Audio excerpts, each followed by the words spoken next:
Hello everybody and welcome back to another review. Today we're going to be reviewing the Atlas Dash-8 40CW, which I have right here. This locomotive that I have is not a new locomotive. I purchased this locomotive back in November at a train show. So just wanted to get that said. So here's what you'll get when you buy the locomotive. It comes with a hard shell case, and then the locomotive, of course, and then here's the case. Here's the back of the case. It's the master line, sound ready. So I believe there's already a speaker in it. Atlas, sound ready, all that good stuff. So yeah, here's the locomotive. Let's get it right out of the shell right now, if I can with one hand. Let me put y'all down for a sec. Okay, there we go. So we got the cover off. Here's where you see. There probably is a proper way to take this locomotive out, but I don't know. So I just grab it from both ends like this. Yeah, so I just take it out like this. You have to be careful taking it out like that though, because you can damage stuff. Or you can just gently take the whole foam out and push it out through the back like this, which is probably better than the way I usually do it. There we go. There we have the locomotive, and then under here there's usually all the papers, but I already took all that stuff out. So you'll have all the instructions and stuff in the back. So yeah, here is the locomotive with it has foam to protect the rails. So let's go ahead and take that out. I know this isn't the right way to take foam out, but what works, works.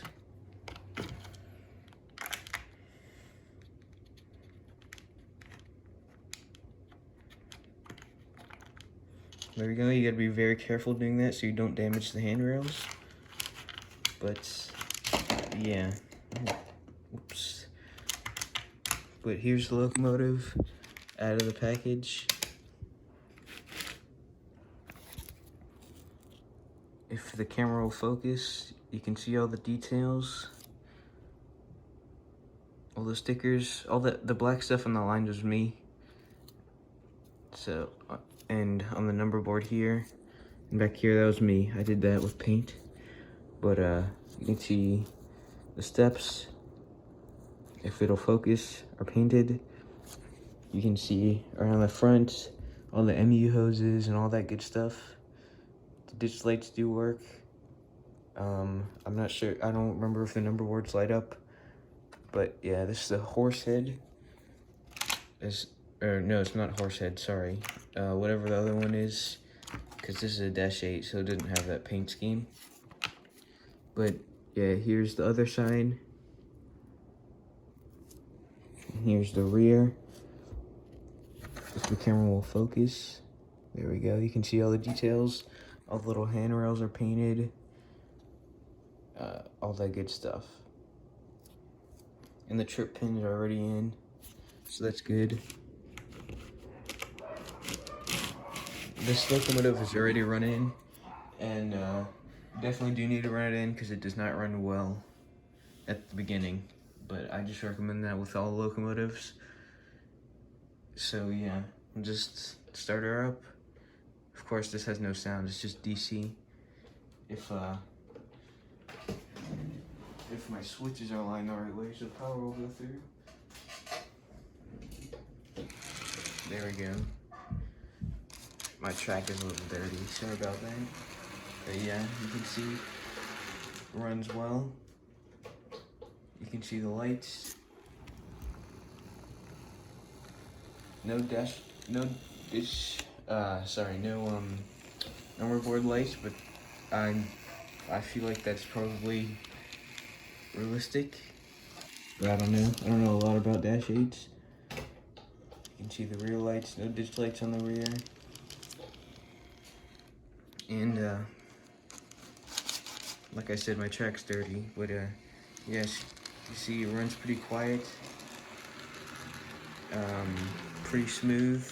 Once you get it running smooth and your track is clean, yeah.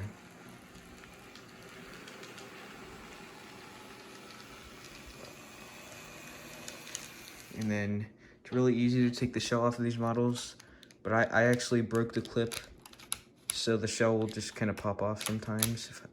If I do the thing right, if I do it the right movement with the shell, but I'm not gonna do that. Right under here is where your little speaker is. I believe there's already a Sugar Cube speaker in there, or whatever kind of speaker it is. You just pop that cover off, and either you put one in there or there's already one in there. I don't remember. But I'm gonna go ahead and do a pull test. So yeah, I'll be right back. Okay, so now we got 7 cars set up on the track. This should pull it pretty easily if my track isn't dirty. And there we go. There's a little slight grade there too, so it can pull at least 7 cars. So let's hook a couple more cars up here. And we got my little re-railer. We'll add 2 more cars. If I can even get the cars on there. There's 1. There's 2. So that makes 9 cars in total.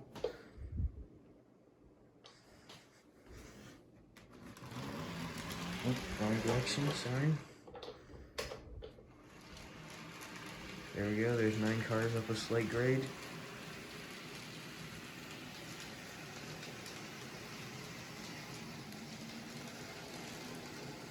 Alright, let's add 2 more cars. We'll add these 2 flat cars.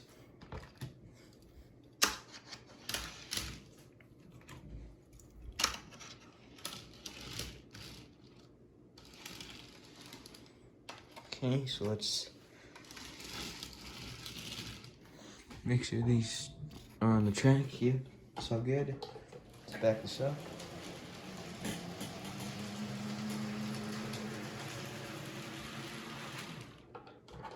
And, alright, 11 cars, let's go. So that also pulls it pretty easily. And these are just the cars I usually run every day. So let's see, what cars do we want to go next? We can do some of these cars. These are empty. I'll do these Pennsylvania ones because they're a little heavier. Empty coal cars. I mean, the load doesn't really add any weight, but empty coal cars. If I can get them on the track. This rear railer doesn't really like to work with ballast on the track. Okay, so there's 2 more cars. Back her up. Make sure those are on the track. All good. Coupled up good. Okay, so this is 13 cars. Struggling a little bit, but I think it'll pull it up. And it does, okay. So that's 13 cars. We'll add one more coal car.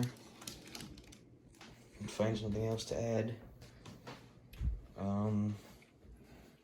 We can add this tank car. Actually, this car doesn't like to couple. The couplers aren't great because they're Kato couplers, but we'll add this little box car.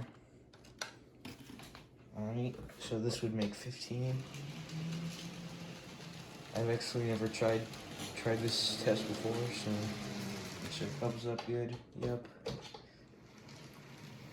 Alright, so 15 cars of a slight grade.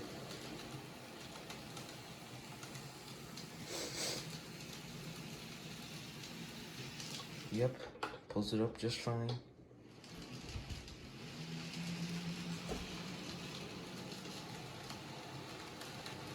So I don't have that many more cars to add, but I'll do these 2 black cars and then take this one. Alright, put your guesses down below how many cars this will go up to.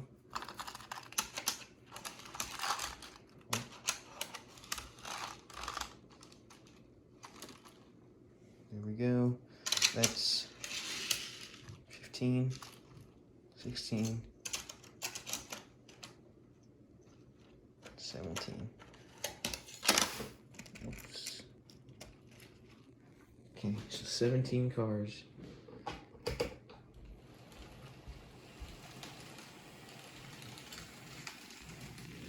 Okay, it is pulling 17 cars fine.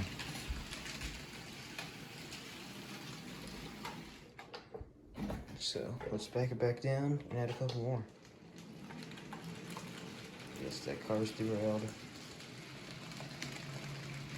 That car always derails, but it's fine.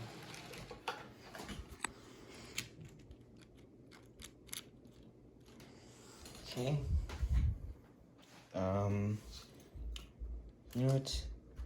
Let's do 3 intermodal cars out of the 5. Because these are pretty heavy cars when they have containers on them.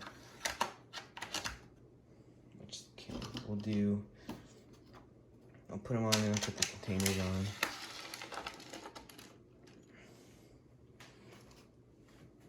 Except for this one.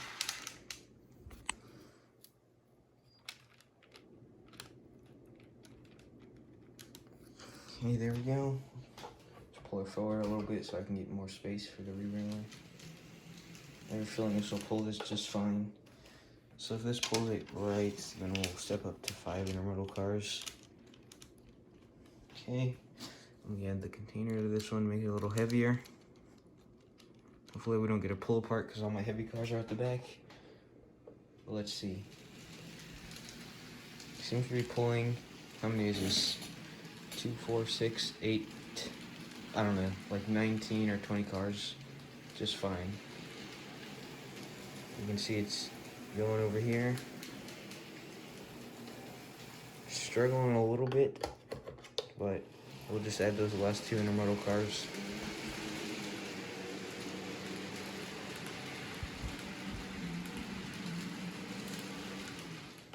Sorry this pull test is taking so long, guys, but just want to make sure we're thorough and figure out how many cars it can pull. But yeah, we gotta bring it back a little bit. This might take a while to set up, so I'll just be back when it's all set. Alright everybody, we're back. We got all 5 well cars set up, double stack. So let's see. And it pulled it just fine. I actually did not know it could pull this many cars. So let's count how many cars this is. 1, 2, 3, 4, 5, 6, 7, 8, 9, 10, 11, 12, 13, 14, 15, 16, 17, 18, 19, 20, 21, 22, 23. So 23 cars. I think I'm gonna end it there because 23 cars is quite a long train for one locomotive to pull. So it can pull at least 23, probably 1 or 2 more, maybe 3. But that's gonna be it for this video. Sorry it took so long, but yeah, that's the Atlas Dash-8 40CW. I would recommend this locomotive. A few things about it before we go. The trucks, the body is really high off the trucks, so that's one thing to know about it. Just want to get that in before the end. You can see the space in between the body and the truck. But yeah, other than that, I 100% recommend this locomotive, and I'll see you on the next one.